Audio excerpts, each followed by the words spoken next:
Si on m'avait dit un jour tu vas faire plus de 55 millions, j'aurais dit impossible. Si on m'avait dit un jour tu vendras hors de France, en Europe, dans toute l'Europe, j'aurais dit non, c'est quand même un peu rêvé. Et tout le monde a jugé que c'était impossible à l'époque, tu vois. Et en fait, non, il n'y a pas de limite, Nous vendons partout en Europe. On a attaqué les États-Unis, le Canada, l'Australie, le Japon, et tout en vente en ligne et en vente directe. En 2008, on a créé notre site internet. On faisait 50 000 euros la première année. L'année d'après, on a fait 500 000 euros. En 2010, 1,5 million de chiffre d'affaires. Et là, on a décidé de choisir ce business model à 100%. On est à 50 millions là. 50 millions. Et on progresse d'année en année de 20 à 30% par an. Et on est la première marque ou la seule marque à avoir 4 équipes sur le Tour de France. Et alors au départ, on ne nous a pas pris au sérieux, mais encore une fois, ce sont les clients, les rois. Ce sont eux qui décident si la marque est bien ou pas. Ce sont eux qui en parlent autour d'eux, un bouche à oreille, une communauté. Pour une équipe World Tour, c'est à peu près en casque, ça coûte de 300 000 à 1 million d'euros, ou voire 2 millions d'euros selon les équipes et leur notoriété, les stars. Tu vois. Textile, ça peut coûter en cash, en financier, entre 300, 500, 700 000, ça dépend encore une fois de la notoriété de l'équipe. 500 à 800 casques, c'est à peu près ça. Mais les lunettes, c'est à peu près 1000 paires de lunettes aussi. Le meilleur sport pour une personne qui veut quitter son côté sédentaire, c'est le vélo. C'est le vélo, il n'y a pas à dire, c'est un sport porté où tu travailles énormément au niveau du cœur, au niveau de la respiration, tu fais monter ta VO2 max. On est sur un marché fabuleux, je le dis sincèrement, c'est exceptionnel, une mine d'or,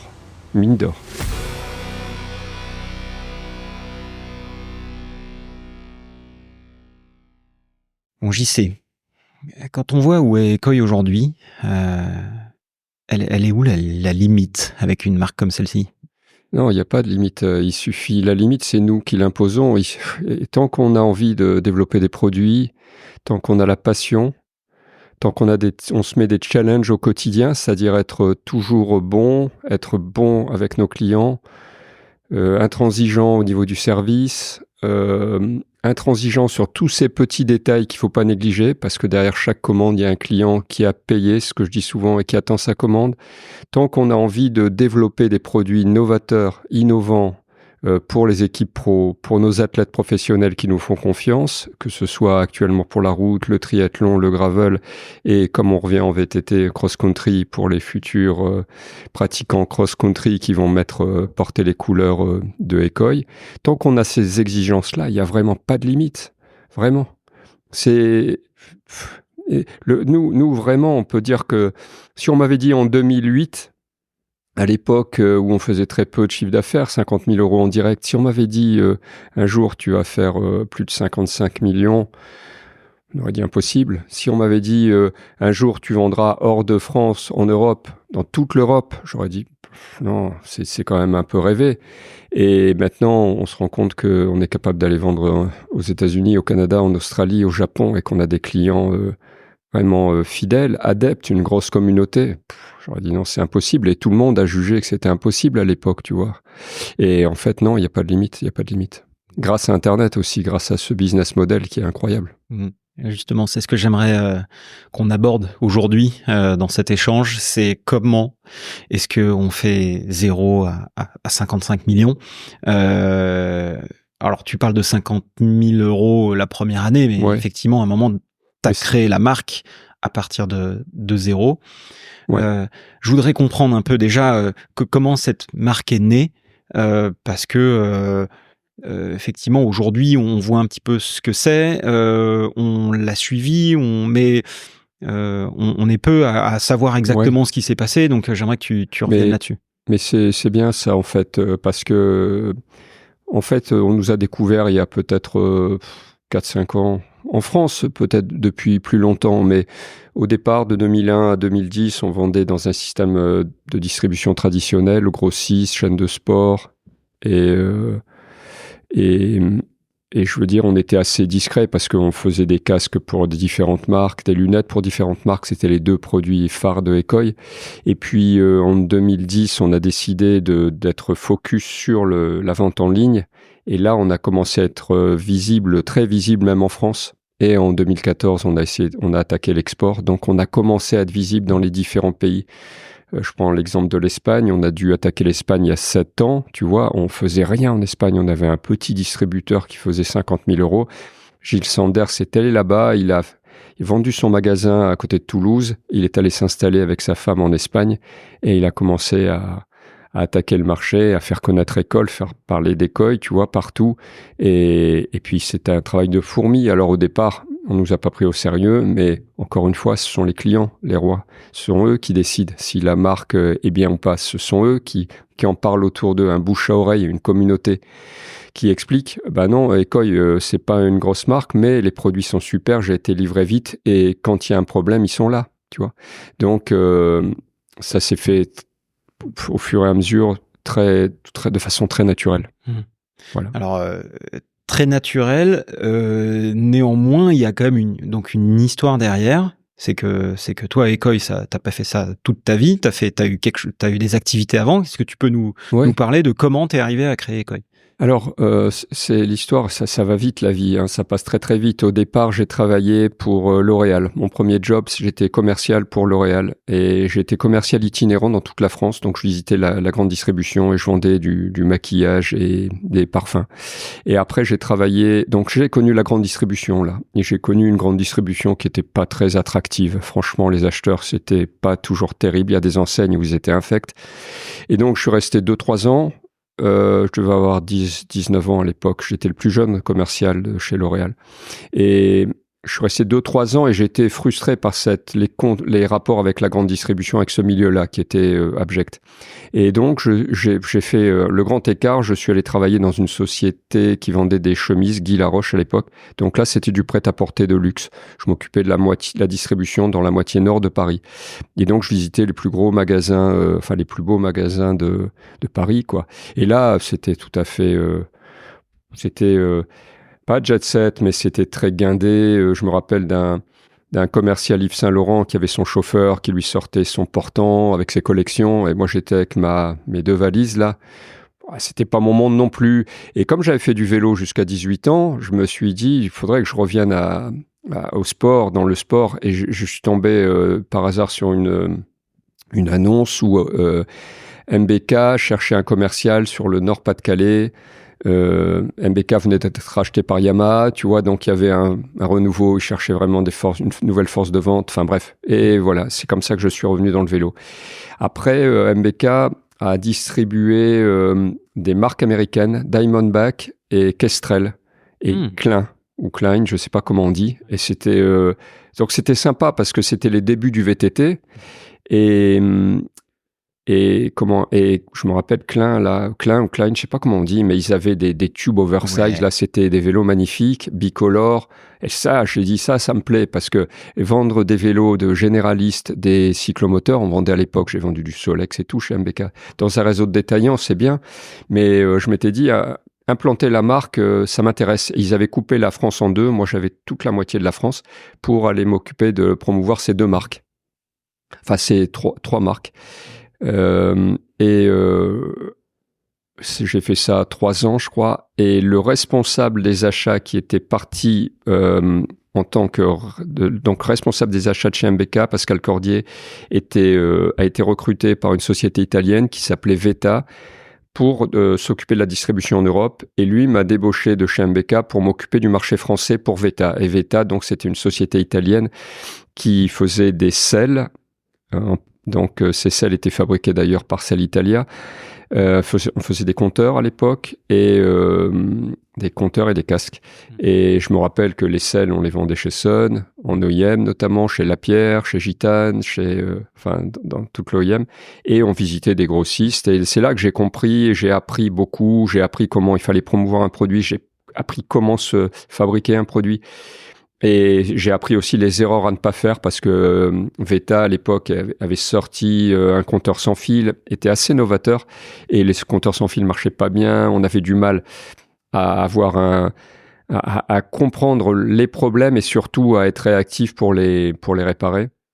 Et puis, donc, cette société Veta italienne, le fondateur de cette société est décédé, et la société a été vendue à des Américains qui ont fait couler la boîte en 2 ans, alors que c'était une belle success story. Ils ont fait couler la boîte par des erreurs pas assez réactives, pas assez de compréhension du marché, pas assez proche des clients. Enfin, tout ça, c'est une école. Et après, Pascal Cordier, à l'époque, était responsable de Veta. Lui avait créé sa marque, Octos. et il m'a demandé de venir bosser avec lui. Et on a créé la marque Ecoy à 2. Ça, c'est l'histoire incroyable. Et lui, il s'est lancé dans un autre business qui était un peu de l'immobilier, et il a revendu sa marque Octos, et il m'a laissé les parts de la société Ecoy. On était à 2 sur cette société. Et donc, moi, Ecoy, je m'en suis toujours occupé, mais à un moment donné, je me suis retrouvé en 2005, 2006. La marque était créée en 2001, à la tête d'une marque tout seul. Et là, j'ai décidé de continuer à faire ce travail, essayer de comprendre. Et en 2008, on a fait le site un peu par hasard, comme une carte de visite, comme un catalogue, et puis ça a commencé là. Et en 2010, je me suis rendu compte que le vrai business model, c'était Internet. On pouvait fidéliser les clients, on pouvait régler leurs problèmes en direct, on pouvait avoir un contact direct avec eux, beaucoup plus facilement que quand la marque était vendue dans une chaîne de sport ou chez un détaillant. Donc, Internet... c'était pas vraiment du virtuel, on pouvait avoir un contact direct avec les clients. Et l'aventure a vraiment commencé comme ça. Et là, en 2010, j'ai arrêté toutes les chaînes de sport, tous les grossistes, parce que j'avais compris quand même qu'on pouvait pas faire tout en même temps. C'est-à-dire que je préférais me consacrer sur ce nouveau business model, parce que je le trouvais fantastique, je le trouvais très, très, très prometteur. Et alors que le reste, bon, moi, quand je voyais les acheteurs, c'était toujours je veux tel type de produit à tel prix. C'était très réducteur et on pouvait pas promouvoir une marque comme ça. Alors qu'Internet, ça nous laissait le champ libre. Et c'était le bon choix parce que au départ, on vendait des casques et des lunettes. Puis après, on a eu une demande de la part des clients pour du textile qui nous ont dit, mais ce que vous faites en casque en lunettes, c'est bon rapport qualité-prix, imbattable. Il nous faudrait du textile. Donc, on a fait les maillots, les cuissards. Enfin, on a trouvé des sous-traitants qui nous faisaient les maillots, des cuissards avec les gros logos. C'était un peu l'identité Ecoy. Pourquoi les gros logos? Parce que je voulais qu'on soit visible, et c'était gagné parce que on voyait ces gros marquages sur les flancs, sur les manches. Enfin, un peu le côté sponsoring, tu vois, compétition qui était proposé à Monsieur Tout le Monde. Personne faisait à l'époque. Et puis, après, on nous a demandé des accessoires, des gants, des chaussettes, des couvre-chaussures pour l'hiver, enfin bref. Et enfin, les chaussures. Donc voilà, c'est comme ça qu'on en est arrivé à faire tout l'équipement du cycliste de la tête aux pieds. D'abord pour la route, parce qu'on était très route. Puis après, avec le sponsoring triathlon, on s'est mis à faire des casques spécifiques pour les triathlètes, des casques aéros. On a gagné Hawaï avec Frédéric Van Lier. Donc là, ça nous a aussi ouvert une nouvelle voie, comment développer des produits avec les athlètes. Et on s'est mis également dans le VTT. Et maintenant, on est vraiment dans tous ces segments de vélo, le VTT, le gravel, la route, le triathlon. Et c'est super d'être capable de développer des produits de la tête aux pieds dans toutes les disciplines. C'est un vrai challenge parce que moi j'ai une équipe de product managers qui sont pas nombreux, mais qui sont très très polyvalents, qui travaillent en équipe entre eux, qui sont soucieux des retours clients, des retours des athlètes pros. Enfin bref, toujours optimisé et bien avancé. Donc c'est passionnant. Voilà l'histoire. Ok, donc ça c'est belle histoire. J'aimerais revenir un peu sur quelques aspects. Déjà, la création d'Ecoy. Est-ce qu'il y a une signification au nom d'Ecoy? D'où ça vient? C'est quoi le... Non, c'est à l'époque la success story Ikea, Nokia. Ça nous a inspiré. Et aussi, il fallait être différent. À l'époque, je me rappelle que les noms de marques, c'était très américain ou très italien. Tu vois, c'était les tendances. Et nous, avec Pascal, on s'était dit non, il faut pas qu'on soit dans cette tendance-là. On est différent. Il faut qu'on reste différent. Et c'est pour ça que on s'est inspiré d'Ikea, Nokia, parce que c'était vraiment de belles histoires. Et les trémas, c'était pour être vraiment différent, reconnaissable et montrer notre différence. Et aussi un côté Ecoy, c'était pas franco-français, c'était déjà international. Et c'est vrai que la marque passe bien partout dans le monde, c'est-à-dire que elle fait pas français, mais on la retient. Ça, c'est une marque qu'on retient. Ok, c'est simple, c'est compact, c'est... Ouais, après, là, au niveau de la taille et du graphisme, il fallait que ça puisse être visible sur des casques, sur des lunettes. Ça, c'est la raison des 4 lettres. Ok. Sur le côté produit, ce que j'entends, c'est que quand vous avez commencé, vous travailliez avec les distributeurs d'une manière à leur fournir des produits qui correspondaient à leurs souhaits, caractéristiques, techniques, prix, etc. Donc en fait, tu étais plus un fournisseur. Bien sûr. Un intermédiaire entre les sous-traitants et un distributeur. Ouais. Et clairement, on avait une connaissance avec Veta, on avait vraiment une connaissance de comment on pouvait faire un produit. Donc, c'était beaucoup plus rapide pour les distributeurs ou les chaînes de sport de s'adresser à nous pour avoir un bon produit. Mais du coup, finalement, ce que ça donne, c'est que Ekoi, c'est simplement ce fournisseur qui n'avait pas véritablement d'identité à l'époque. Bien sûr. À quel moment est-ce que tu as eu envie d'avoir ton identité propre pour faire tes propres produits pour toi? Clairement le sponsoring je sais plus, on a commencé en 2008 le sponsoring avec toutes les petites équipes françaises à l'époque. Il y avait Stéphane Hulot qui avait créé Source Jason de mémoire. Il y avait une équipe de Roubaix. C'était des équipes en fait continentales et on avait 3 ou 4 équipes continentales. Donc on a remis un pied dont Saint-Michel déjà à l'époque. On a mis un pied dans la compétition. Et donc, c'est ça qui nous a tiré vers le haut et c'est ça qui a donné l'ADN compétition à Ekoi. Et cet ADN, on le retrouve dans nos produits. Et ça nous a jamais lâché. Parce que c'est toujours le même principe. Quand on fournit une équipe ou des athlètes, il faut leur donner le meilleur produit. Et à l'époque, et on n'est toujours pas aux clés, on n'est toujours pas une marque comme Giro qui sont des marques mondiales. Donc, on se doit d'être très, très bon dans le produit, d'écouter les utilisateurs afin de leur donner le meilleur produit possible et un service impeccable. Et c'est ça qui tire la marque vers le haut, qui tire les produits vers le haut. Alors, comment tu fais pour que dans la tête des gens, de tes clients consommateurs et du public qui découvre la marque, comment tu fais pour justement mettre l'accent sur la marque avec son identité propre, passer du produit sur l'étagère justement à du produit véritablement unique que tu développes, en fait, comment tu donnes de la valeur à la marque? Ça se fait progressivement, je pense, encore une fois, en écoutant les équipes pro et nos clients. C'est comme ça que on arrive à avoir des produits qui plaisent aux clients et qui répondent à la demande.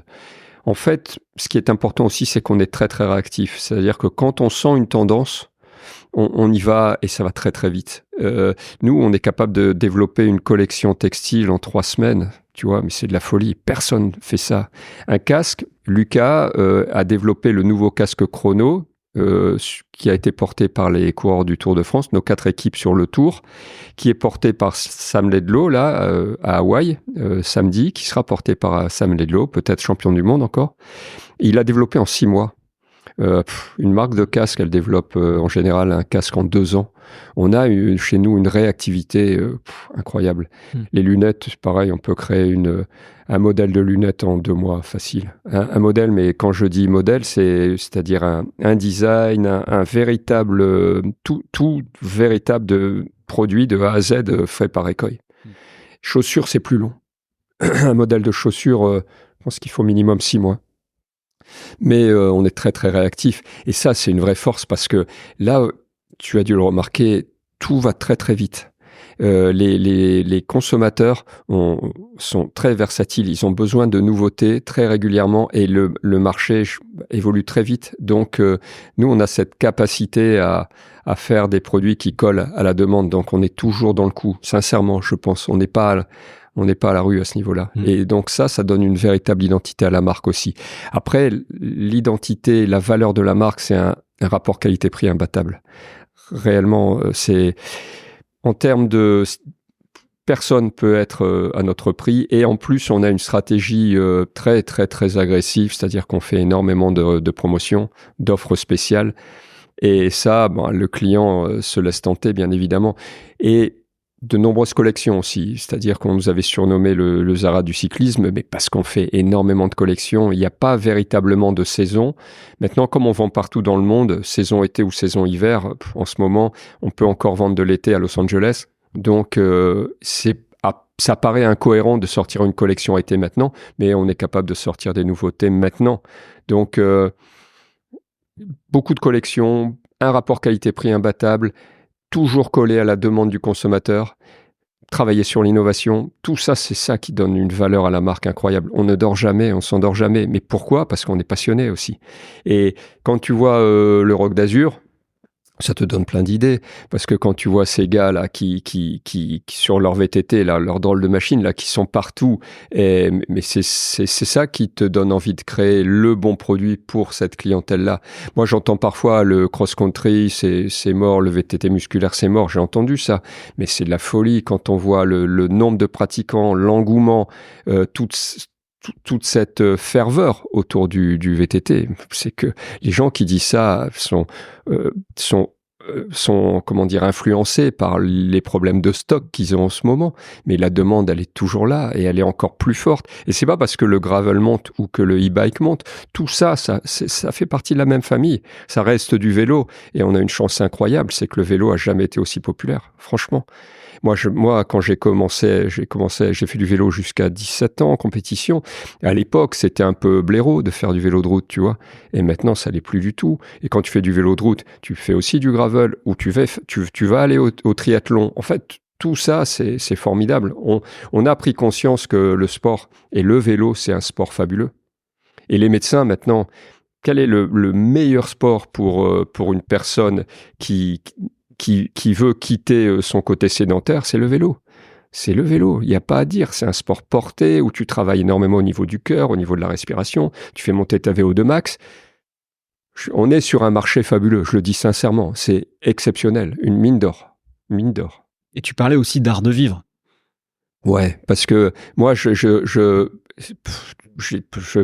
de rouler tous les week-ends, ça c'est sûr. J'essaie de rouler la semaine parce que je sais que j'ai besoin de ça pour avoir les idées claires, pour bien dormir, pour manger raisonnablement et puis pour avoir une hygiène de vie sans effort. Parce que si on arrive à allier sport, business, famille, ça c'est le trio parfait.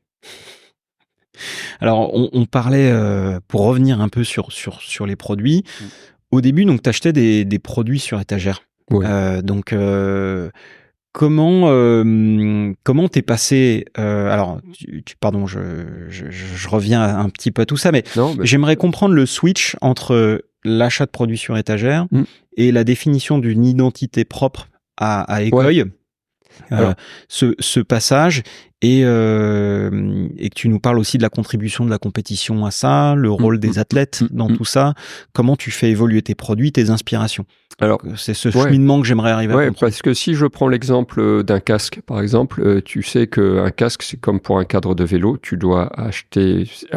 Là, nous, actuellement, on fait la conception du casque, donc ça passe par la 3D du casque, et puis après un proto, et puis après, on achète les moules.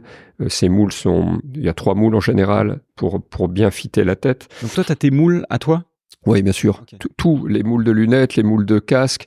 On a été obligé parce que au départ, on achetait des produits, comme tu le disais, sur étagère, donc avec les moules qui étaient proposés à d'autres marques. Mais ça, c'était pas possible parce que clairement, on s'est rendu compte que nos sous-traitants, si je parle des casques, les casques sont fabriqués en Asie, on n'a plus de fabricants en Europe quasi. Il y a peut-être un petit fabricant, mais il n'y a pas la productivité, il n'y a pas les prix, et ça marche pas. Donc en Asie, à partir du moment où Ecoy devient une marque reconnue, les produits qu'ils nous vendent à nous, puisqu'on n'avait pas acheté les moules, il les proposait à d'autres marques. Donc ça, c'était pas possible. On se retrouvait avec 3 ou 4 marques qui avaient les mêmes produits que nous.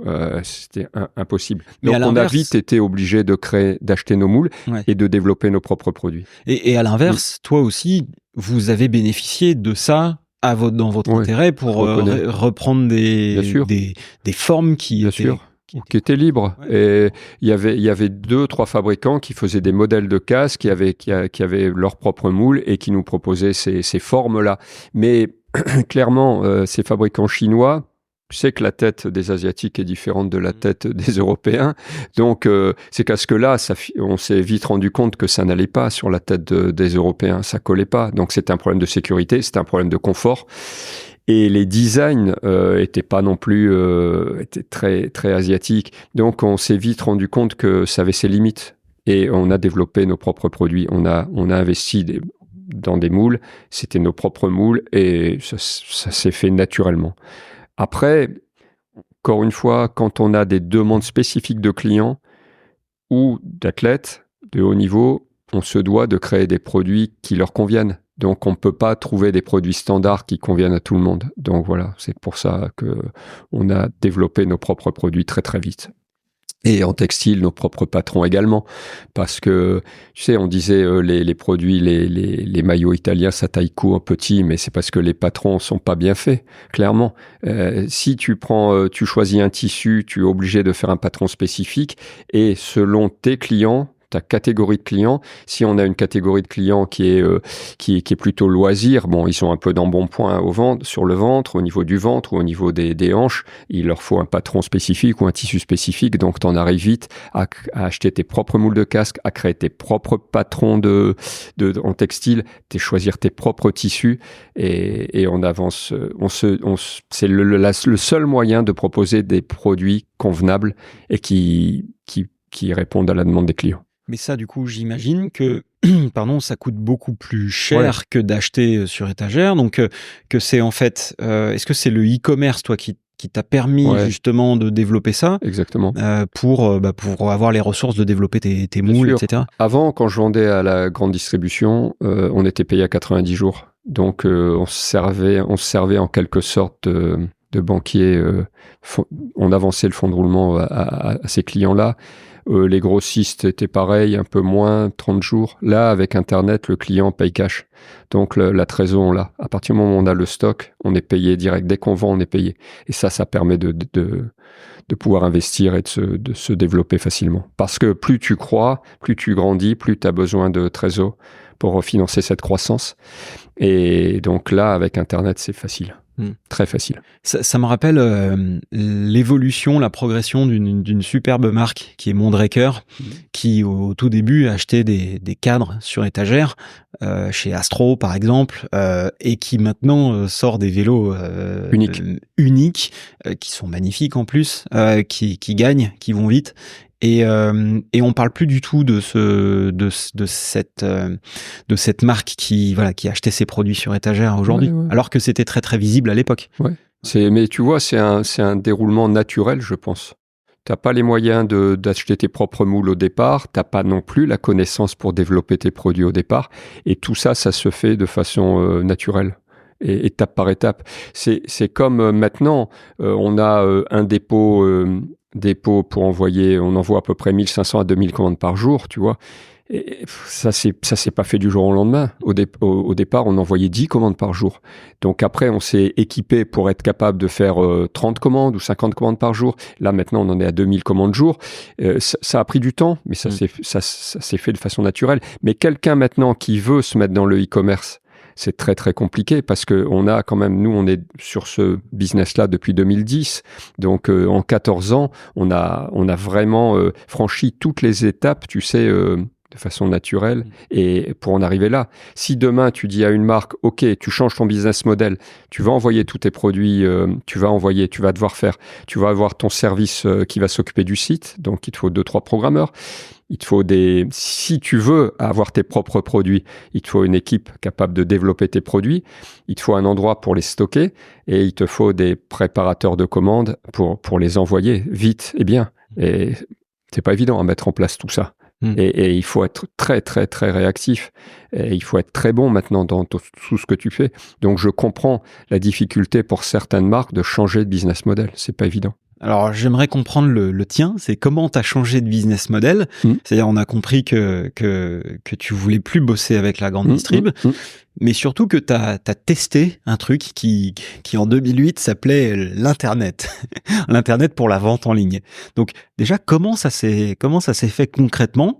Comment tu t'es dit, tiens, on va vendre des produits en ligne? Alors qu'à l'époque, c'était déjà, c'était pas simple.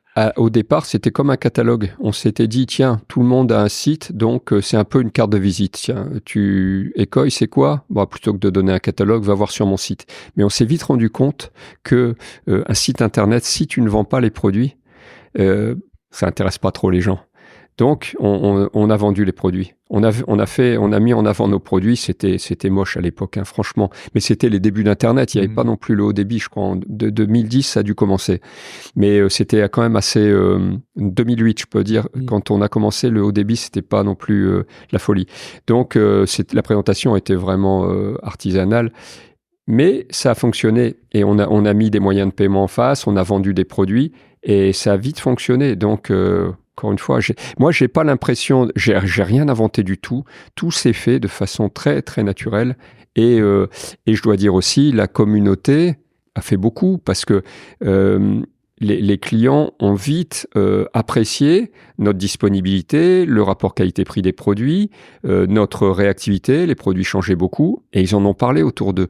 Le cyclisme, notamment le cyclisme sur route, c'est un sport fabuleux parce que t'es pendant 1 heure, 2 heures, 3 heures, t'es avec tes copains et tu parles, tu échanges. Et donc, nos clients ont été nos premiers ambassadeurs et nos premiers commerciaux, je dirais, pour valider que Ecoy, c'était sérieux. Ok. Et ça s'est fait vite, pays par pays. Alors justement, les étapes, c'était quoi? Parce que donc début en 2008, 50 000 euros. Ouais. Tu peux nous les grands jalons non, mais là c'est simple. 2008, 50 000. 2010, 2009, l'année d'après, on a fait 3 fois 150 000 euros. 2010, 500 000 ou 1,5 million, je sais plus. Et après, là, 1,5 million, on a vu que le business model était rentable et qu'on pouvait gagner de l'argent et qu'on pouvait continuer à se développer partout en France. 2014, ça a été l'export. On s'est dit, si on a réussi à vendre en France, on va attaquer, on pensait pas toute l'Europe, on va attaquer déjà la Belgique, l'Espagne, les pays limitrophes, parce que c'est très viral. Ce qu'on évoquait tout à l'heure, les gens qui parlent, qui portent les produits, c'est visible. Donc, on a attaqué dans le Nord, des clients du Nord roulent en Belgique, donc la marque est un peu visible en Belgique, donc on s'implante un peu en Belgique comme ça. Et ça a été les premiers pays, Belgique, Espagne, Italie, donc des pays limitrophes à la France. Et puis après, ça s'est étalé à l'Allemagne et maintenant on est présent partout dans toute l'Europe, aux États-Unis, Australie, Canada, et c'est un peu le même principe. On a une hotline qui fonctionne très bien, des gens qui répondent au téléphone, qui sont des pratiquants assidus, donc qui expliquent la marque, qui sont capables de répondre à quel type de produit il faut utiliser. Et je dirais encore une fois, ça paraît simple et c'est simple.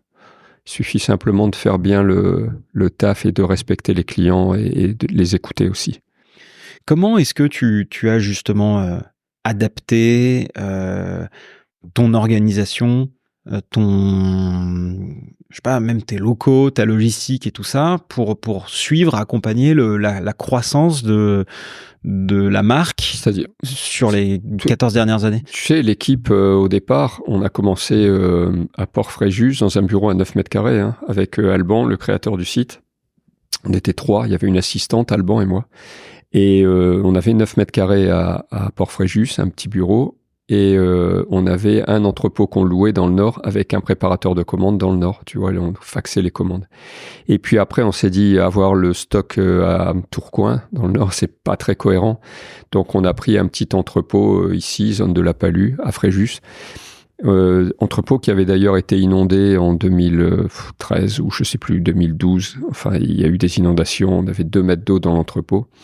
Et ça nous a poussé à dire, bon, cet entrepôt-là, moi, les inondations, j'ai pas envie de penser qu'à ça chaque nuit, à chaque fois qu'il pleut.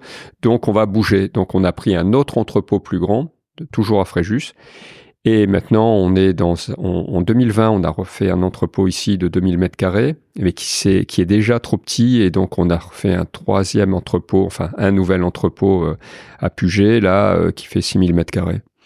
Donc, encore une fois, ça se fait de façon assez naturelle et pour s'adapter à la conjoncture. Parce que plus de chiffre d'affaires, c'est plus de stock, donc plus de place, plus de commandes à envoyer, plus de préparateurs. On a fait une chaîne toute automatisée justement pour livrer plus vite et mieux, pour humaniser aussi le travail des préparateurs. Parce que avant, dans mon entrepôt ici, l'ancien entrepôt, il faisait des allers-retours sans arrêt, donc c'est pas cohérent, c'est pas humain. Et là, maintenant, on a une chaîne qui est très claire. Les produits ont des puces RFID, ça rentre dans un tunnel, c'est compté automatiquement, c'est placé à la bonne place. Il y a des convoyeurs qui font redescendre les produits. Il y a 3 contrôles avant d'envoyer les produits, donc ce qui limite normalement drastiquement les erreurs. Enfin bref, toujours pareil, tout évolue parce qu'on veut mettre en place quelque chose de solide, tout est bien structuré, segmenté pour pouvoir continuer à progresser, à croître, à faire des bons produits, à livrer vite. Alors j'ai l'impression que c'est aussi beaucoup la compétition qui a accompagné le développement d'Ecoy. Bien sûr. Surtout la compétition route qui est très présente. Ouais. Triathlon, je pense. Triathlon les aussi. deux aussi, ouais, en même temps. Et tu peux nous expliquer alors comment ça a démarré cet investissement? Est-ce que c'était encore une fois quelque chose de très naturel et en quoi la compétition aujourd'hui t'aide à vendre des produits? Alors, pourquoi la route, le triathlon? Simplement à cause des hommes, parce que moi, la route, je connais bien, j'ai couru jusqu'à 17 ans, 18 ans. Là, tu vois, au Rock d'Azur, on est partenaire de la première Ecoy Cyclo Rock. On a eu le plaisir d'avoir Frank Schleck, d'avoir Johan Museux, d'avoir Fabio Aru, d'avoir Pedro Delgado, Nicolas Roche.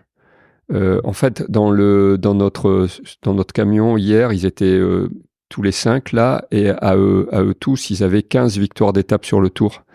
Je me suis dit, c'est extraordinaire d'avoir ces légendes du cyclisme, cette histoire du cyclisme. Les racines du cyclisme route, on les connaît bien, et donc c'est ma passion. J'ai eu Jackie Évrard qui m'a aidé en tant que consultant. Il a un magazine et triathlète de triathlon, ça s'appelle Trimax. Il est très branché triathlon. C'est lui qui, en 2008, a dû commencer, ou 2008, je pense, qui a commencé le sponsoring triathlon avec le premier triathlète, ça a été Olivier Marceau, qui nous a fait confiance. Et en fait, c'est les hommes qui orientent. Et moi, ici, j'ai la chance d'avoir des collaborateurs qui pratiquent toutes les disciplines. Il y en a qui sont passionnés de gravel, il y en a qui sont passionnés de VTT, comme Dorian, que tu as vu ce matin. Et Dorian, Jérémy, font du e-bike. Bref, et c'est ces hommes qui vont te faire les produits, qui vont t'aider. Comme les collections femmes sont faites par des femmes.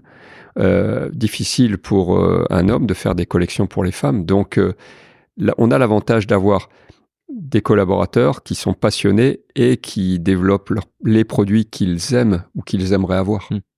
Si on revient un peu à la compétition, donc tu travailles avec 4 équipes sur le tour. 4 équipes sur le tour, mais 10 au total. 10 au total. Plus de 100 triathlètes. Et là, on va revenir avec 2 équipes en cross-country. Ok. Qui vont faire les Coupes du Monde. Et alors, comment est-ce que tu travailles avec ces équipes? Qu'est-ce que ça représente en investissement, finance, temps, matériel, je sais pas, logistique ou autre, d'échanger avec ces gens-là? Et qu'est-ce que ça t'apporte? Alors, tu as raison de le préciser, c'est beaucoup de temps, beaucoup d'investissement, parce que une équipe pro sur route a besoin de... il y a dans une World Tour, tu as 30 coureurs qui sont 30 coureurs hommes. Après, maintenant, il y a une équipe fille, une équipe de U23 développement, donc ça fait à peu près une centaine de coureurs. Donc quand on fournit les casques, les lunettes, le textile, tu peux t'imaginer les quantités que ça représente. Chaque coureur en World Tour a 4 casques, un casque ventilé quand il fait très très chaud pour la montagne, donc ventilé léger, un casque aéro qui va porter pratiquement maintenant 70% du temps, ils sont très focus sur l'aéro. Un casque pour les sprinters, chez nous s'appelle l'Aerodynamica. Il a été conçu pour être le plus rapide possible et être porté sur la route. Et un casque spécifique pour les chronos. Donc, tu vois, ça fait beaucoup de matos. Et le développement, écoute, c'est toujours pareil. Il faut leur proposer le meilleur produit possible. Donc, on est toujours à l'écoute.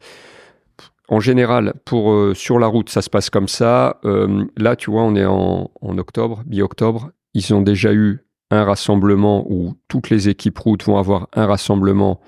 C'était le Tour de Lombardie hier. Un rassemblement avant la fin du mois pour prendre les mesures, les tailles, les mesures des nouveaux arrivants, des nouveaux coureurs, pour leur expliquer, pour vérifier les tailles de casque, les lunettes qui leur conviennent. Donc ça, c'est un rassemblement, un stage administratif, ils appellent ça. Après, les coureurs, on les retrouve Donc là, déjà, on est présent là en octobre avec toutes nos équipes. Et ça se fait à différents endroits. Donc, t'imagines le boulot. Après, on les retrouve en décembre, en général, en stage de fin d'année. Donc là, les coureurs se retrouvent avant Noël et Nouvel An. Ils se retrouvent tous ensemble pour faire un stage. Ils descendent souvent en Espagne. Ils sont tous plus ou moins à Calpe. Et alors là, on leur a livré tout le matériel. On doit leur livrer à cette date-là tout le matériel pour la saison prochaine, parce que la saison commence en janvier en Australie ou en Argentine. Et là, en janvier, déjà, on doit être prêt. Donc, tu vois, on est déjà présent pour la saison prochaine, on est déjà présent en octobre et en décembre. Et après, ce sont les grosses courses qui commencent. Donc là, nous, on est présent en général sur les classiques, Paris-Nice, Dauphiné, mais aussi au départ du Giro, au départ de la Vuelta, au départ du Tour de France et au championnat du monde aussi. On est très très présent aussi pendant la saison sur les courses, alors que ils ont tous les produits, tout est ok.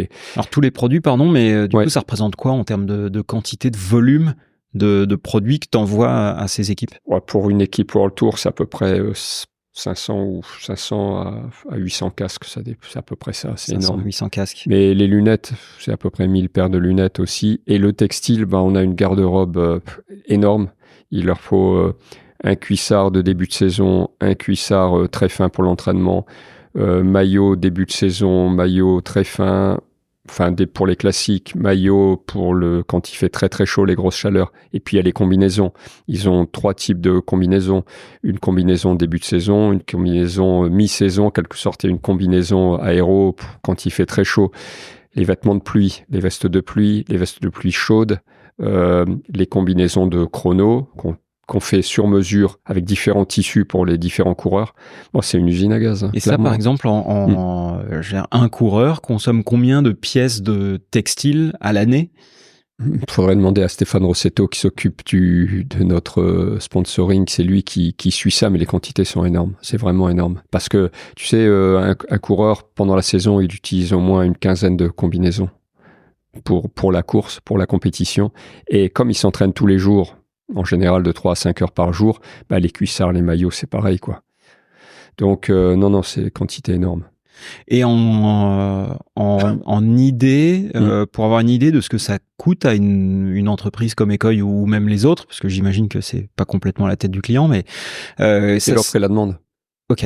Et ça dépend. En casque, je pense que ça coûte de 300 000 à 1 million d'euros, ou voire 2 millions d'euros selon les équipes et leur notoriété, les stars, tu vois. Mais lunettes, ça coûte beaucoup moins cher. Textile, ça peut coûter en cash, en financier, entre 300, 500, 700 000. Ça dépend encore une fois de la notoriété de l'équipe. Nous, on va jamais chercher les équipes. Tout s'est fait par relation, c'est-à-dire les équipes qui viennent nous voir. Il y a un bouche-oreille qui se fait dans les pelotons professionnels, ils savent que, les produits sont bons. Donc, pour un manager, avoir de bons produits dans son équipe, c'est une garantie de ne pas être embêté par les coureurs. Les coureurs roulent tous les jours avec les produits, donc ils ont besoin d'avoir et d'être persuadés qu'ils ont les meilleurs produits du monde, tu vois. Et je pense que on a les meilleurs produits actuellement sur la route. Et donc, ce sont les équipes qui viennent nous voir.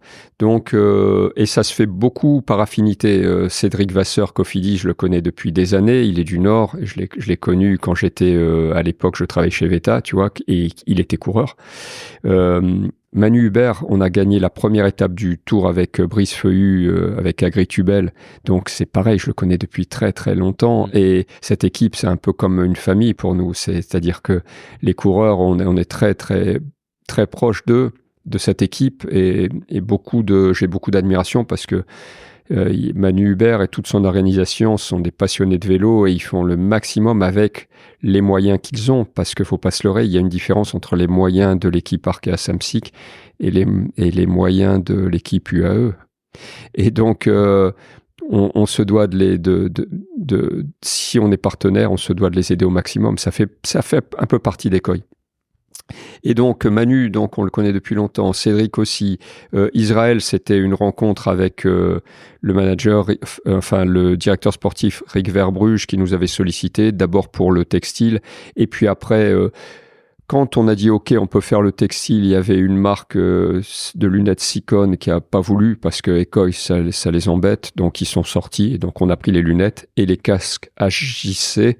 Cette marque-là est partie également, donc on a pris les casques aussi parce qu'on s'est dit on va pas les laisser un peu dans l'embarras à cause de nous. Donc voilà, ça s'est fait un peu naturellement. Israël, ce qui m'intéressait aussi avec eux, c'était que c'est vraiment une équipe internationale. On avait décidé d'attaquer le Canada et il y a les meilleurs coureurs canadiens sont chez Israël Premier Tech.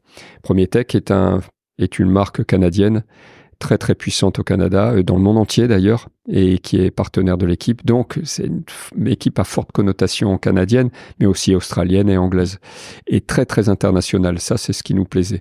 Et Lotto, Stéphane Lô, je le connais depuis des années, j'ai toujours apprécié son côté très humain, son intelligence, sa passion du cyclisme. Et donc quand il est arrivé chez Lotto, nous on était déjà présents, mais on a continué cette belle aventure avec cette équipe de jeunes qui performent autour de Arnaud Delis, qui est un futur champion devenir, quoi. Qui est déjà un champion, mais qui, à mon avis, est capable de gagner des courses, des monuments comme le Tour de Flandre. Et donc, tu vois, c'est un exemple, mais on est aussi partenaire de Nice. On est aussi partenaire de CIC Nantes. Nice, parce que le team est pas loin de chez nous et qu'il faut les aider. Ils achetaient leurs casques et leurs lunettes, donc on leur a fourni. On est partenaire du CIC Nantes parce que je connais Anthony Ravard qui était chez Agritubel et qui était chez AG2R. Ça fait partie de la famille, des amis, quoi. Et voilà, c'est pour ça qu'on est partenaire d'autant d'équipes. En triathlon, c'est pareil, Jackie qui gère ça est très très impliqué dans ce milieu-là, donc il a énormément d'amis et on est très sollicité. Et encore une fois, c'est pas nous qui allons chercher les athlètes, c'est eux qui viennent vers nous, en sachant que si on fait des produits super, c'est eux qui viennent naturellement. Et VTT, on a plaisir à revenir dans ce milieu-là. Et il faut que le VTT soit vraiment, que les VTTistes se reconnaissent parfaitement en Ekoi.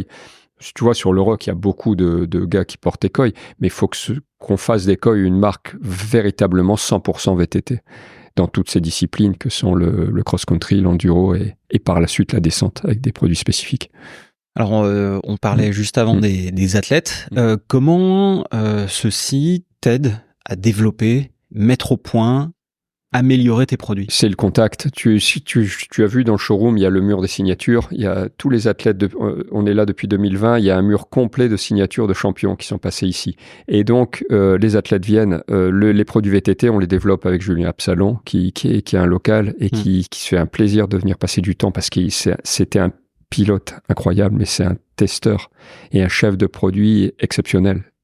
Il sait nous dire exactement ce qu'il faut faire, ce qu'il faut modifier pour que ça soit parfait. Et donc, tous les athlètes qui sont intéressés à développer les produits viennent nous voir. Vendredi, il y a Simon Clark qui est venu, qui était de passage d'Israël. Et il a passé 2-3 heures ici. Il a parlé avec Lucas, il a parlé avec Céline. Lucas pour les casques, il a parlé avec Céline pour le textile.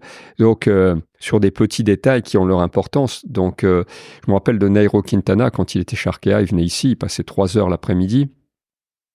Avec le souci du détail, il voulait pas de couture à l'intérieur des gants hiver parce que ça le gênait, donc il fallait des coutures plates. Plein de petits détails qui peuvent paraître pas très très importants, mais pour un athlète de haut niveau, c'est très important. Ce sont des détails qui changent et ce sont ces petites différences qui font qu'un produit est mieux qu'un autre. Et nous, on est très très très sensible à ça, à l'écoute. Non seulement à l'écoute, mais même on essaie de provoquer un peu cette culture de l'échange. Donc avec les coureurs, on a une visibilité mondiale, mais aussi on a des chefs de produits qui nous aident et des testeurs incomparables. Parce que quand on a des nouveautés, on fait tester par un coureur et tout de suite on a un feedback. Les gars, ils roulent beaucoup, ils roulent tous les jours, donc on a un feedback parfait. Est-ce que ce que tu testes avec les athlètes pros, est-ce que c'est toujours compatible avec une commercialisation auprès du grand public? Non, on est bien d'accord. C'est les pros, on en parlait tout à l'heure, sont très focus sur l'aéro. Ils sont pas très focus sur le confort, même si c'est important pour eux. Alors qu'un client lambda, lui, a besoin de confort. Et ça, le client lambda, on a segmenté un peu 3 types de clients. Le client qui veut le même produit que les pros et qui roule beaucoup et qui veut le top. Ok, ça, il peut l'acheter, c'est dans la gamme Racing. Le client qui roule beaucoup, mais qui fait attention au prix et qui veut un bon rapport qualité-prix, qui connaît bien les produits, donc il vient taper dans la gamme performance. Et le client qui se met au vélo, qui est un sportif en général, mais qui se met au vélo de façon plus assidue, il peut commencer avec les produits de la gamme Start au départ chez nous. Et les gammes Start, bien évidemment, sont le produit nécessaire, c'est-à-dire pas très fité, avec des tissus respirants, mais confortables, avec un cuissard bien coupé, mais pas avec un tissu super stretch. Enfin bref, on a des spécificités pour chaque produit. Et bien évidemment, ce qui va au pro ne conviendra pas vraiment à un débutant. En tout cas, c'est pas nécessaire. Et ça, nous, on en est conscient et on oriente bien nos produits en fonction de nos clients. Ok. Là, on parlait pour encore rester un tout petit peu sur la partie route et partie athlète. Ouais. Au-delà du développement de produits, ces athlètes t'apportent de la visibilité. Ouais, au travers à partir du moment où c'est retransmis à la télé ou sur de la vidéo YouTube, on a une visibilité grâce au casque. La marque est visible sur les casques, sur le textile un peu moins, sur les lunettes un peu moins. Donc c'est une visibilité mondiale. Moi, le Tour de France nous a beaucoup aidé parce que le Tour de France est retransmis sur je sais plus combien, 200 chaînes mondiales et j'ai toujours été étonné, c'est quand je vais dans un pays et je tombe sur un pratiquant, ils connaissent tous Ekoi. Pourquoi? Pas par rapport à la PME qu'on est à Fréjus, mais simplement parce qu'ils l'ont vu porté par les coureurs du Tour ou par des triathlètes qui ont fait Hawaï et qui ont gagné Hawaï. On a eu la chance de gagner 3 fois Hawaï. Et ben Hawaï, c'est une visibilité mondiale pour les triathlètes. C'est comme le Tour de France pour les routiers. Ce que je comprends, c'est que le sponsoring, aujourd'hui, t'amène peut-être, enfin tu vas me confirmer, mais beaucoup plus que si tu avais d'un côté un très très bon chef de produit, que de l'autre côté tu payais de la visibilité média. Au final, c'est beaucoup plus rentable pour toi de sponsoriser des équipes qui te font du retour produit, de la visibilité, crédibilité, etc. Ouais, c'est ce que je me dis depuis un moment. Maintenant, pour être visible, il faut activer tous les leviers. On ne peut pas ne faire que du sponsoring. Il faut aussi, je pense, faire, je pense et j'en suis sûr, faire de la pub encore dans les magazines papier, faire des encarts dans les sites spécialisés. Il faut être vraiment visible partout. Et tout ça, ça rend la marque visible et c'est ce qui donne la notoriété de la marque. Enfin, de la notoriété à la marque Ekoi. Et justement, toi, en tant que spécialiste du e-commerce, puisque c'est même pas que tu es spécialiste, c'est que tu es exclusif e-commerce, quels sont les autres leviers que tu utilises pour faire connaître la marque? Alors, tu as parlé de la presse, de la presse spécialisée papier, mais ça marche encore? Bah, je pense parce que ça marche. Quand une marque est déjà très connue dans un pays, on pourrait dire est-ce vraiment nécessaire de faire la pub dans les magazines? C'est de moins en moins lu, c'est de moins en moins visible. Mais quand j'attaque un nouveau pays comme l'Australie, ils connaissent pas Ekoi, à part les gens qui regardent le Tour. Donc, quelque part, leur montrer qu'on est présent en Australie avec un visuel dans un magazine papier, c'est pas déconnant. En plus, ces magazines, donc on peut avoir un visuel, ils peuvent faire un test produit, faire des comparatifs produits, donc ils parlent de nous. Ensuite, sur les magazines web, c'est pareil. Il y a des journalistes très, très, très pointus qui font des comparatifs produits, donc on a besoin d'eux, donc on fait un peu de pub sur le web. Et après, on a les réseaux sociaux. Instagram, c'est très puissant. Facebook, on essaie d'avoir des communautés par pays où les utilisateurs d'Ekoi peuvent échanger ou en tout cas voir des informations sur l'actualité ciblée par pays. Ensuite, voilà, après il y a les achats de mots-clés sur Google, il y a ces choses-là, il y a le retargeting qui fait revenir les gens sur le site. Il y a des tas de leviers pour faire connaître Ekoi et faire venir les gens sur notre site. Tu parlais alors, on a donc parlé de la route, de l'influence du cyclisme sur route, oui. Et des pros. Qu'en est-il de la partie off-road plutôt? Donc on va y comprendre le VTT, le gravel et peut-être un petit peu le gravity. C'est quoi le plan? C'est quoi les idées? Le plan, on a 3 ambassadeurs individuels gravel, dont Nicolas Roche. On a le team Wish One. On est partenaire casque et lunettes et peut-être qu'on sera partenaire textile. On a la volonté, comme je t'ai dit, d'avoir deux teams cross-country l'année prochaine, 2 teams qui sont connus et enfin qui feront toutes les épreuves de Coupe du Monde. L'enduro, Dorian travaille avec différents ambassadeurs qui l'aident à développer les produits, donc ils nous donnent une petite visibilité. Et l'objectif, c'est d'être présent aussi à l'avenir dans la descente dès qu'on a un produit top et différenciant. C'est quoi justement un produit top et différenciant? Il faut véritablement qu'on apporte quelque chose qui soit différent des marques en place, quoi. C'est-à-dire, encore une fois, une fonction. On joue sur la sécurité ou sur le poids ou sur le confort, mais il faut vraiment qu'on donne un produit qui soit à la hauteur. Clairement, on peut pas aller voir un team avec des produits non aboutis. Donc, ça demande une étape. Autant en gravel, en cross-country, on est bon. En enduro, Dorian a développé des très très bons produits. Mais en descente, il faut encore qu'on travaille avant d'aller voir un team. C'est quoi justement les échéances peut-être que vous avez une sorte de plan Non, il n'y a pas de... Le VTT cross-country, le dernier partenariat qu'on a eu, c'était avec BMC, le team BMC, qui était managé par Julien Absalon. J'avais vraiment apprécié parce que c'était un team qui comptait des individualités incroyables. C'était très sympa. Et on était sorti un peu parce que BMC avait fait des choix différents. Ils nous avaient pas gardés comme partenaires. Donc ça a été un peu décevant, mais maintenant on est content de revenir et je souhaitais qu'on revienne parce que encore une fois c'est important pour Ekoi d'être fort dans toutes les disciplines et de développer des produits dans toutes les disciplines. J'ai du mal avec les marques qui restent très route ou très triathlon. Nous, on a vraiment vocation d'être international et d'être sur toutes les disciplines du vélo. Ça fait partie de l'ADN d'Ekoi aussi.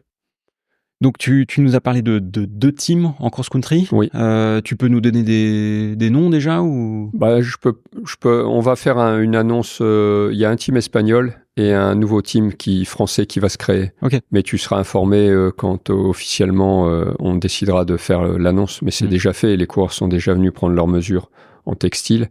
Et on va avec le team espagnol. On a déjà travaillé sur des maquettes de casques et des modèles de lunettes. Donc, je suis très content de revenir dans ce milieu-là. Est-ce que, donc, on a aussi parlé un petit peu d'enduro. Est-ce que toi, t'as un œil là-dessus? Tu regardes un petit peu ce qui se fait? Non, c'est mon chef de produit. J'ai deux chefs de produit VTT. C'est eux qui managent ça. Et alors, moi, ils me montrent, mais j'ai pas cette culture. Donc, de temps en temps, ils m'ont emmené dans l'Esterel aller faire des balades avec eux. Mais je manque de temps. C'est ça mon truc. C'est que je manque de temps. Alors, j'avais un e-bike, un VTT électrique, mais je m'en suis servi 2 fois par manque de temps. Et quand je vais rouler, je vais rouler sur la route. C'est plus mon sport, tu vois. Oui. Enfin, je souhaite pas te jeter la pierre, parce que moi-même, je suis plutôt VTT. Alors, je pratique la route pour m'entraîner, mais on a chacun notre domaine de prédilection. Ouais. Et toi, ce que j'entends, c'est que tu as des conseillers plutôt qui vont t'aider, qui vont te donner les infos. Ils ont toute l'attitude pour développer les produits. Ouais. Ils me montrent, mais encore une fois, c'est eux qui connaissent. C'est eux les pratiquants assidus. Donc, tant au niveau des coupes, des couleurs ou des spécificités, j'adore quand ils m'expliquent. Je dis pourquoi ça sur le casque, pourquoi ces coupes-là, pourquoi ce tissu-là. Il m'explique ça et c'est formidable. Et après, je teste quand j'ai l'opportunité de tester. Mais encore une fois, si j'avais le temps, et ce serait vraiment formidable, c'est que je puisse aller rouler 3-4 fois par semaine, tu vois, et faire différentes disciplines. Parce que c'est pareil, rouler tous les jours sur la route, ça me saoulerait à la fin. Le plaisir, ce serait de faire une grosse sortie route le week-end, un petit peu de gravel au milieu de semaine et un petit peu de VTT électrique ou de VTT cross-country. Tu vois, ça, c'est formidable. Tu fais toujours du vélo, mais t'as pas l'impression de faire la même chose. Mais par contre, physiquement et autres, tu as une super condition physique et c'est que du plaisir. Alors, en termes de tests produits, moi, j'aimerais un peu que tu nous dises, si jamais tu as de la vision là-dessus, sur des nouveaux textiles, des nouvelles tendances et des choses. Est-ce que tu vois arriver des choses aujourd'hui? On a vu sur des maillots, comme t'as derrière toi, des maillots qui intègrent à la dimension aéro, avec des espèces de petits bourrelets, je sais pas comment ça s'appelle, mais des espèces de petits bourrelets sur les épaules. Et un flux d'air. Pour créer le flux d'air. Est-ce que tu peux nous dire un peu quelles sont les grosses tendances que tu et que vous êtes en train de voir arriver, et à quoi est-ce qu'on doit s'attendre dans les prochaines années en termes de technique? Alors, si on fait de la tête aux pieds, je sais pas, casque, on a vu des trucs incroyables cette année qui sont arrivés, maillots, cuissards et chaussures, et même pédales, tu vas nous en parler aussi. Ouais. Alors, textile, c'est assez... nous, on travaille sur 3 axes. Donc, il y a l'aéro, qui est très important, on l'a dit. Donc, mais l'aéro, c'est très complexe parce qu'il faut tout tester et tout dépend de chaque individu. Ça, tu vois, un coureur plutôt petit ça va bien fonctionner avec tel type de casque ou tel type de tissu.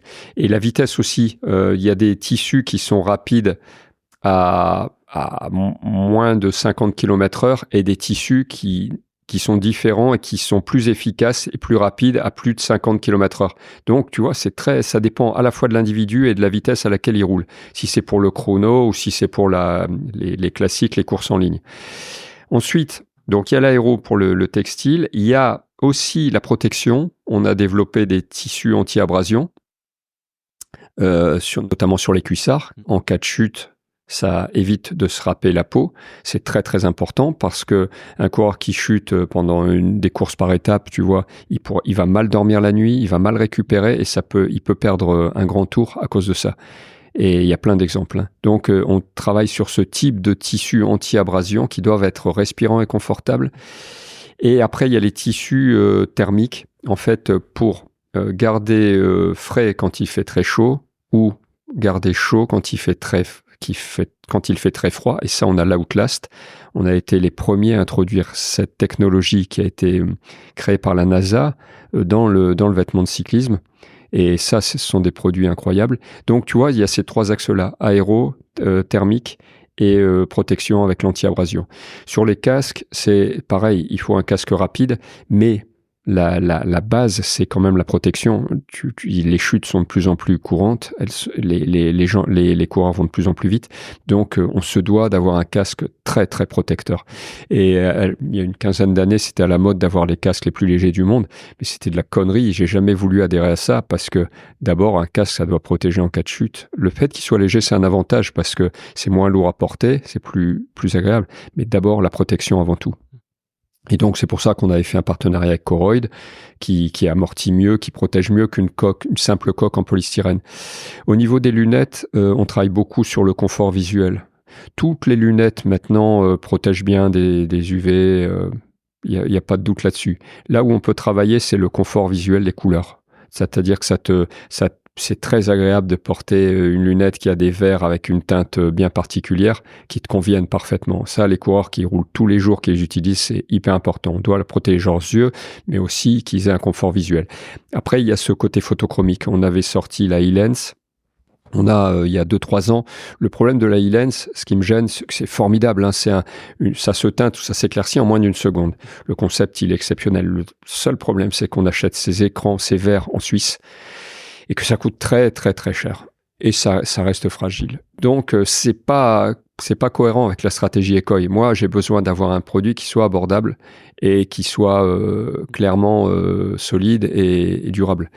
Donc on travaille pour faire sous-traiter ce verre et avoir un verre électronique mais qui soit abordable, accessible et avec une meilleure longévité. Et au niveau des chaussures, c'est toujours pareil. Les chaussures, en tout cas pour la route, il faut une très très bonne semelle, très rigide pour retransmettre la puissance sans déperdition. Et puis avoir une tige très confortable pour les débuts de saison ou par forte chaleur. C'est toujours le même challenge. On va sortir en février un nouveau concept de pédale chaussure qui s'appelle, la pédale va s'appeler PW8, compatible uniquement avec une chaussure Ekoi actuellement.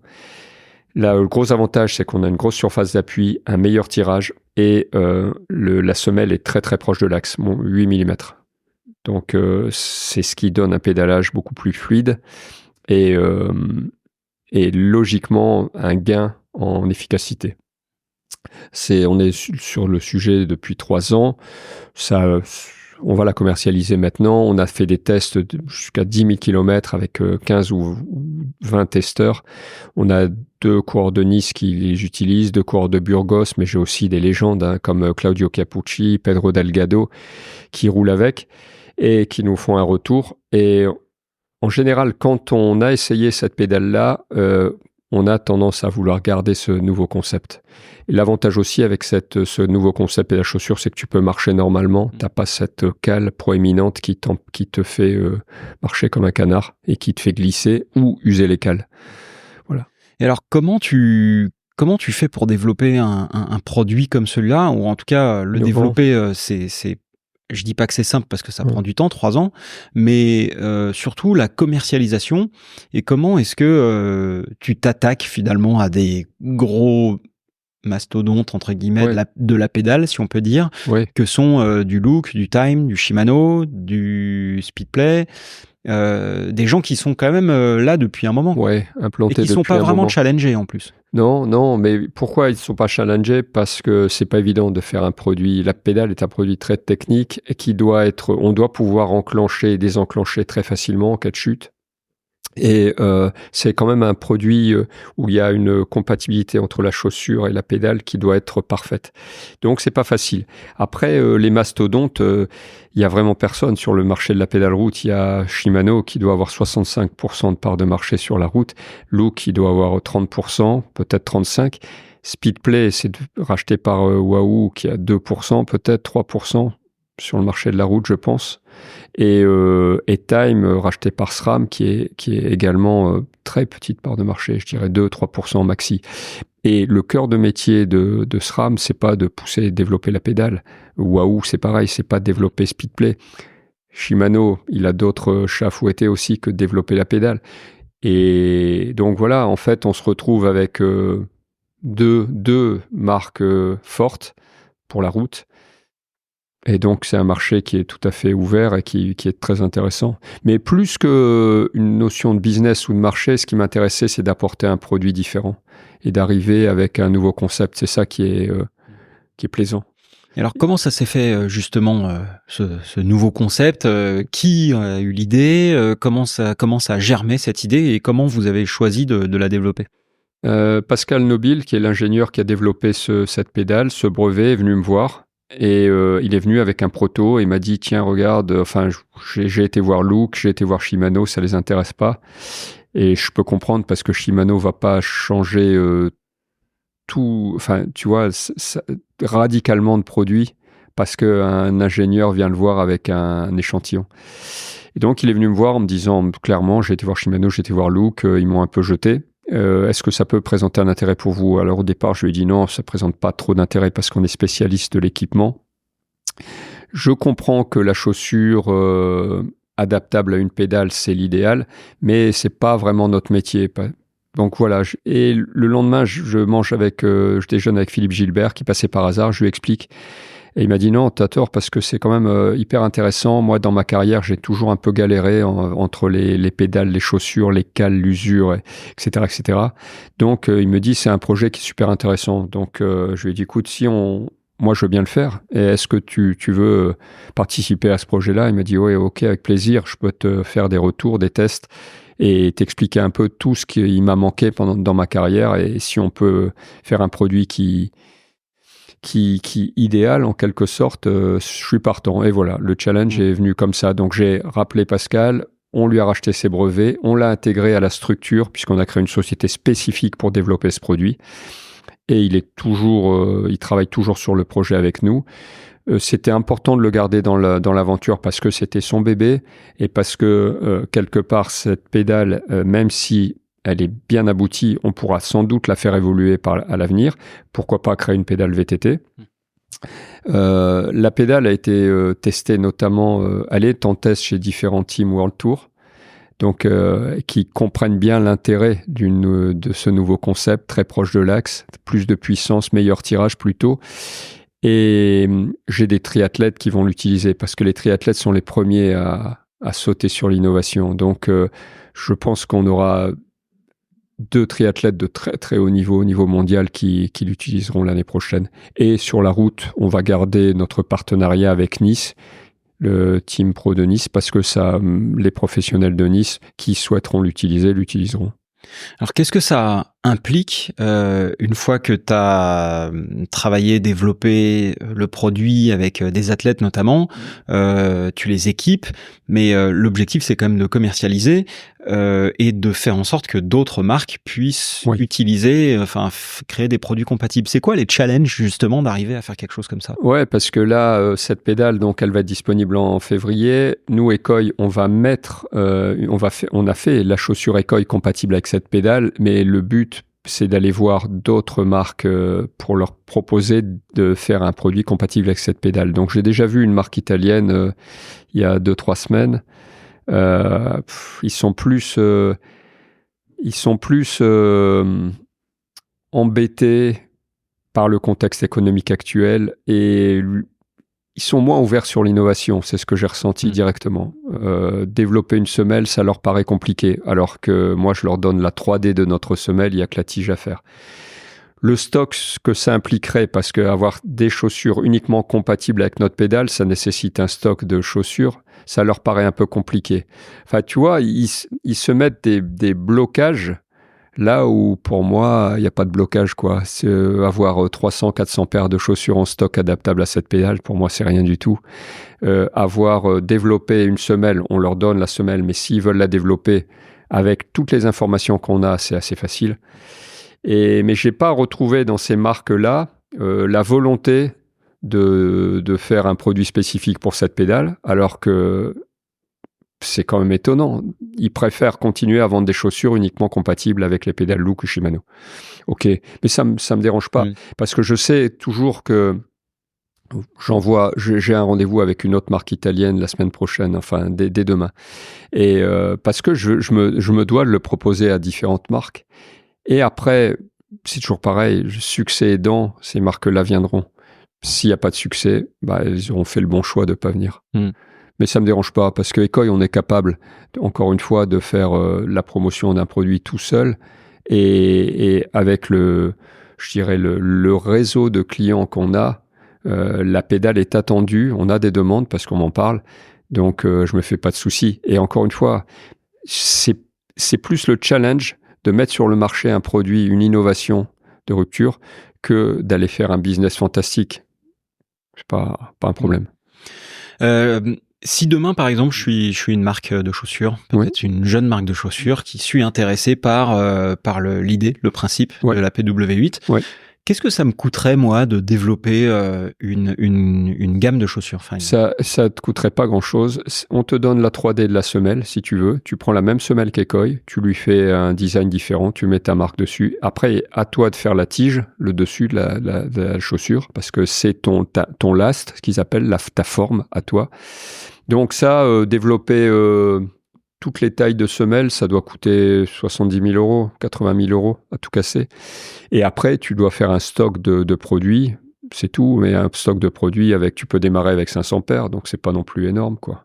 Donc ça coûte pas très cher. Ça coûte pas très cher. En gros, si je prends une enveloppe globale, t'arrives à me dire 150 000 euros, t'as une chaussure compatible à cette pédale. Okay. Et par contre, tu as une nouvelle tendance, on met sur le marché une nouvelle pédale qui a des avantages, qui offre un nouveau pédalage avec un gain en watts, un gain en aéro, une nouvelle, ça intéresse les consommateurs. Ouais. Là, la pédale Look n'a pas changé depuis un paquet d'années.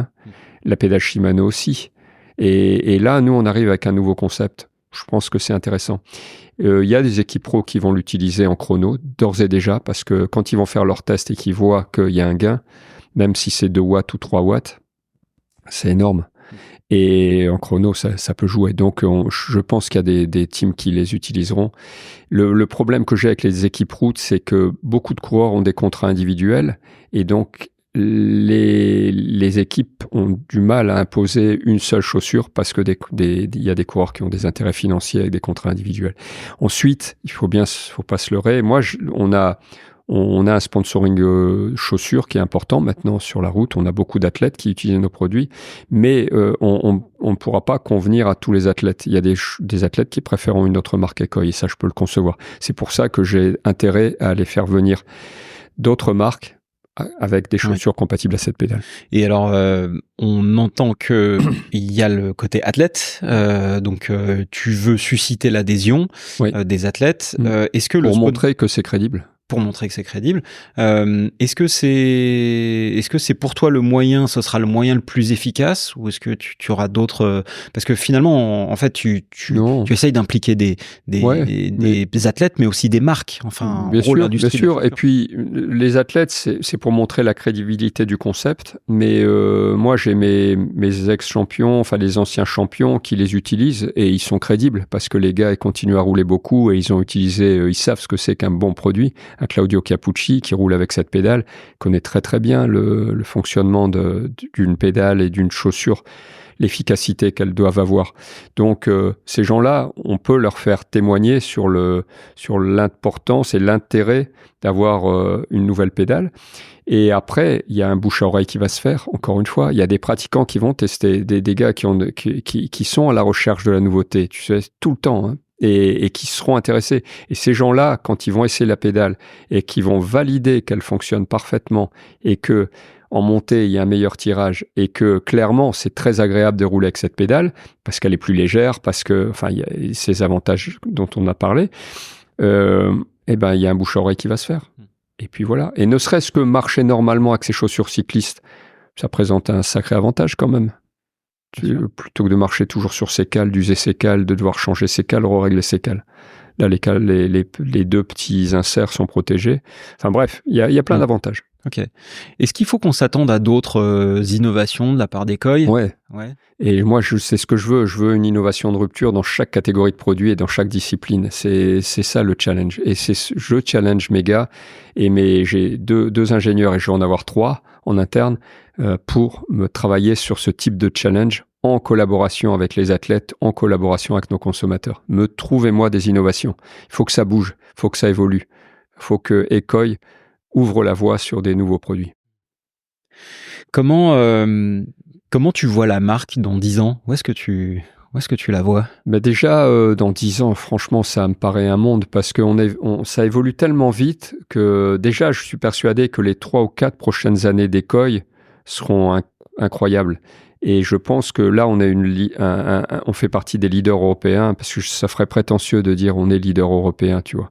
Et puis, qu'est-ce que ça veut dire leader en termes de chiffre d'affaires, en termes d'innovation, en termes de service, en termes de... Ça veut pas dire grand-chose, mais on est une marque reconnue en Europe, clairement. Moi, maintenant, dans 3 ans, je pense qu'on va être reconnu mondialement. Et c'est ça mon but. Et dans 10 ans, j'en sais rien. Franchement, j'en sais rien. Ça va tellement vite que ça dépend d'un tas de choses, tu vois. Je sais pas. Mais déjà, à 3 ans, je sais clairement qu'on veut devenir une marque reconnue au niveau mondial. Et c'est grâce à ces innovations qu'on va y arriver. Ouais. Qu'est-ce que ça implique selon toi en termes de business, en termes d'organisation ? Tout va grossir en proportion, c'est-à-dire plus de chiffre d'affaires, plus de stock, plus de personnel, plus de compétences en interne, plus de spécialistes en interne pour développer les produits. Ça va se faire de façon naturelle, encore une fois. Tu penses que pour toi, l'avenir, c'est bosser plus ou bosser moins, c'est-à-dire avoir des gens à qui tu délègues plus. Ma question, c'est est-ce que tu vas faire plus ou moins de vélo à l'avenir, finalement ? J'aimerais bien, mais j'aimerais bien, et c'est ce qu'on me dit. On me dit, tu délègues pas assez, tu dois prendre du recul. Mais j'aime être dans le quotidien, en contact avec les gars, avec les équipes. Et eux, je pense qu'ils aiment avoir ma validation aussi, tu vois, sur ce qui se passe. Et on fait tellement de choses que c'est très, très prenant. Alors, j'aimerais J'aimerais, mais c'est pas facile. Parce que plus on grossit, plus on se heurte à des challenges, à des problèmes à résoudre, à des solutions à trouver et qui impliquent beaucoup, tu vois. Mais c'est de ma faute. Il faut que je prenne du temps pour moi aussi et pour faire peut-être du qualitatif, tu vois. Parce que tu le sais, quand tu fais trop de choses, parfois tu fais mal les choses. Donc parfois, peut-être il faut en faire moins, mais les faire mieux. Et la qualité de vie, c'est important. Donc, aller rouler 3 fois par semaine, c'est pas démesuré comme objectif, mais je pense que ça permettrait de travailler mieux sans aucun doute. Et faire un peu plus de VTT, on a entendu. Ouais, j'aime évidemment, parce que quand je vois les vélos qui sont sur le Roc, là, c'est magnifique. Et, c'est super léger, c'est super joli, c'est des œuvres d'art, franchement. J'aime bien regarder un vélo de route, mais les VTT, c'est encore plus bluffant parce que ça fait encore plus technique, je trouve. Oui, parce qu'on a des suspensions, etc. Ouais. Et puis même maintenant, on arrive à des poids incroyables, de belles couleurs, parce que c'est vraiment, j'ai vu des choses très, très, très, très belles. Et encore une fois, tous ces gars sur les VTT, là, c'est fabuleux, je trouve. Alors, qu'est-ce qu'on peut te souhaiter pour la suite ? Bah écoute, la santé, c'est les anciens qui disent ça faisait sourire quand t'es jeune, mais si t'as pas cette santé, tu peux difficilement vivre ta passion. Ne pas avoir de problème pareil, de drame dans la famille, dans les proches, ça c'est important. Et le reste, c'est du plaisir, c'est la vie, hein. C'est la vie, hein. Donc que tout continue comme ça me va bien. Si tu devais entendre quelqu'un dans un prochain épisode dans Roue Libre, ça serait qui ? Ben, je pense qu'il faudrait que je te présente. Autant moi j'ai des lacunes en VTT dans ce monde-là. Toi, il faudrait que je te présente 1 ou 2 managers d'équipe route ou 1 ou 2 champions route. Et tu verras que l'image du routier a beaucoup évolué. Maintenant, on a des jeunes ou des managers qui sont très, très ouverts sur tout, sur la performance, sur la façon d'optimiser les choses, la façon de l'alimentation. Enfin, tu vois, c'est passionnant aussi. Donc, ce milieu de la route, si toi, tu peux m'aider à découvrir le VTT mieux, en tout cas me donner des conseils là-dessus, moi, je peux te faire découvrir le monde de la route qui est extraordinaire ou le monde du triathlon qui est aussi extraordinaire. Ouais. J'accepte l'échange. C'est vrai que ceux qui suivent en roue libre savent que je suis plus VTT que route, même si j'ai une appétence pour le sport en lui-même, mais peut-être un petit peu moins sur la compétition. C'est passionnant, franchement. Et je t'invite à venir sur un stage en décembre, si tu veux, avec nous. Et je te présente quelques équipes afin que tu baignes un peu dedans. Mais tu ne seras pas en terre inconnue parce que je suis sûr que 90% des cyclistes route, ils font du VTT ou ils font du gravel. Regarde le gravel, la passerelle avec la route, elle s'est faite de façon incroyable, très rapidement. Et tu vas trouver des passionnés de VTT qui vont te surprendre, je suis persuadé. Je ne demande qu'à être surpris dans le bon sens. Un mot pour la fin ? Bah écoute, merci pour cet échange, c'était vraiment un plaisir et dans le cadre du Roc d'Azur, c'est encore plus sympa et puis tu es le bienvenu quand tu veux. Merci. Merci aussi pour cet échange que j'ai beaucoup apprécié. Merci aussi pour cette inspiration. Parce que c'est vrai qu'au travers de ton histoire, je note et je pense qu'on a noté quand même un superbe rebond parce que souvent on peut être un petit peu, tu vois, genou à terre, une aventure professionnelle se termine et puis on sait pas trop où on va et là en fait on se rend compte que finalement cette aventure professionnelle qui s'est terminée chez Veta, en fait c'est la meilleure chose qui te soit arrivée. Ah, bien sûr, bien sûr.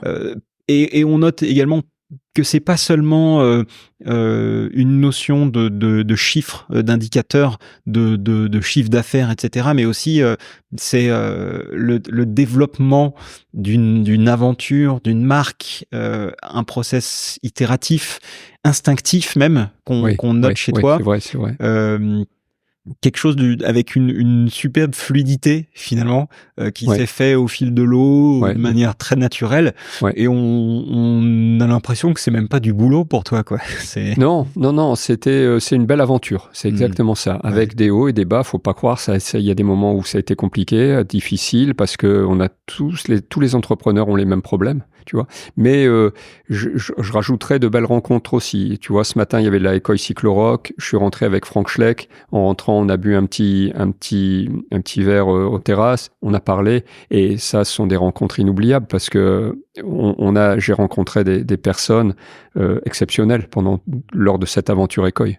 Ouais. En tout cas, merci pour ce partage très intéressant, puis comme on dit, très inspirant. Mais ceux qui nous écoutent savent que ce mot n'est pas galvaudé dans ce cas-là. D'ailleurs, un message à ceux qui nous écoutent et ceux qui nous regardent. Un grand merci, un immense merci, parce que on est sur le rock et que moi je croise des gens, des auditeurs, des gens qui regardent ou qui écoutent en roue libre et qui me témoignent de tout le bien qu'ils pensent d'en roue libre, et franchement ça fait un bien fou. Parce que quand on y passe le temps qu'on y passe, tout ce temps à préparer les épisodes, à faire le montage, tu connais quoi. Ouais. Avoir des gens qui viennent me dire ce qu'ils en pensent dans le bon sens. Et qui te remercient parce qu'ils aiment. Et tu leur fais découvrir des choses et tu partages la même passion qu'eux. C'est ça. Donc ça crée un lien. Ouais. Et donc j'ai envie d'exprimer une gratitude immense pour tous ces gens qui sont venus me voir et tous ces gens qui m'envoient toujours des messages pour me dire tout le bien qu'ils pensent dans Roue Libre, et ça fait un bien fou. Une superbe énergie. Donc merci à vous tous qui êtes venus me voir. Je pourrais pas donner tous les noms, mais bon voilà. Et continuez à le faire, et pas seulement à moi, mais aussi à mes invités, parce qu'ils apprécient aussi de voir que ce qu'ils font, ce qu'ils communiquent vous intéresse, donc n'hésitez pas à le faire. Et tiens, dernier truc pour les auditeurs dans Roue Libre, tu nous mettras un petit code promo, tu vois, en Roue Libre, je sais pas, tu vois, pour que un 10 ou un 15 € offert, c'est bien, qui leur permettrait d'acheter, même quand les produits sont en solde, d'acheter avec un avoir de 15 €. Allez, aucun problème, 15 Super. €. Laisse-moi une semaine pour que mes gars le mettent en ligne, mais avec plaisir. Okay. On dit en roue libre, 15, ça leur donne un avoir de 15 € sur ce qu'ils achètent. Bon super. Top, et ça permettra aussi de montrer que la communauté en roue libre est active et de les remercier pour leur écoute. Voilà, exactement. Bon, un grand merci. Merci Antoine. Et puis merci encore une fois à vous qui nous regardez et écoutez, et on vous dit à très très vite, et d'ici là, kiffez très fort. Salut. Merci d'avoir regardé ou écouté cet épisode d'En Roue Libre. J'espère que vous l'avez autant apprécié que j'ai eu de plaisir à l'enregistrer. Si c'est le cas, je vous demande une toute petite faveur. Abonnez-vous à En Roue Libre. Vous pouvez aussi me laisser un gentil commentaire et rejoindre, comme des milliers de passionnés déjà, la communauté En Roue Libre sur Instagram. J'y partage les dernières news de l'émission, vous annonce les prochains invités et vous invite à leur poser directement vos questions. Pensez également à vous abonner à la newsletter En Roue Libre que je suis en train de préparer. J'y partagerai les liens vers les derniers épisodes, les contenus relatifs à En Roue Libre, et vous partagerai également les meilleures news à ne pas manquer. Je vous mets le lien dans la description de l'épisode. Et enfin, si vous avez un projet, une entreprise ou une activité en rapport avec le vélo et que vous ressentez le besoin d'être entouré par des spécialistes, pensez à faire appel à Line, l'agence conseil 360 spécialiste du vélo. Avec Line, on vous conseille et on met en place les stratégies ainsi que les actions les plus efficaces pour le succès de votre projet dans le vélo. Pour en savoir plus sur comment Line peut vous aider, rendez-vous sur agenceline.fr, agenceline.fr. Je suis Antoine Taillefer et vous avez écouté En Roue Libre, l'émission qui affûte votre connaissance du monde du vélo. Et si c'est pas déjà le cas, vous pouvez vous remettre à pédaler.